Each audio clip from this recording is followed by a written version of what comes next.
সবাই কেমন আছেন? সবাইকে আমার নতুন একটা মেনুতে আবার স্বাগতম। চলো শুরু করা যাক আজকের মেনু।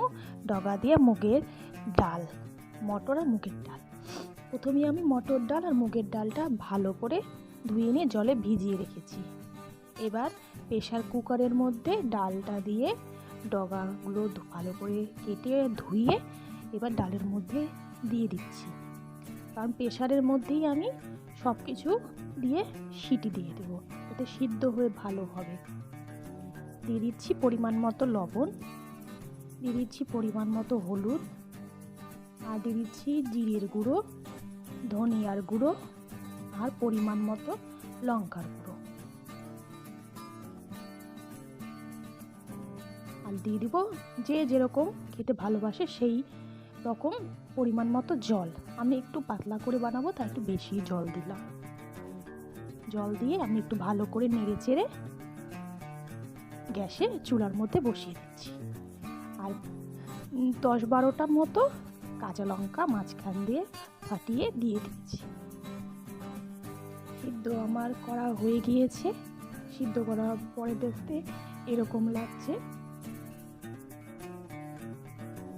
দেখতেই পাচ্ছেন ডাল ডগা সব ভালো করে সিদ্ধ হয়ে গেছে। এবার আমি কড়ার মধ্যে তেল গরম করে শুকনো লঙ্কা ফোড়ন দিয়ে দিচ্ছি, আর দিয়ে দিচ্ছি জিরে,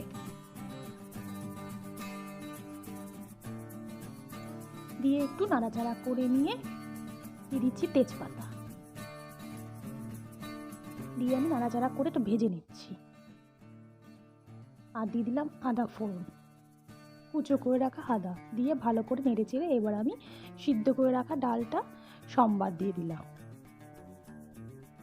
কিছুক্ষণ ছেড়ে দিব নেড়ে, যাতে ফুটতে পারে।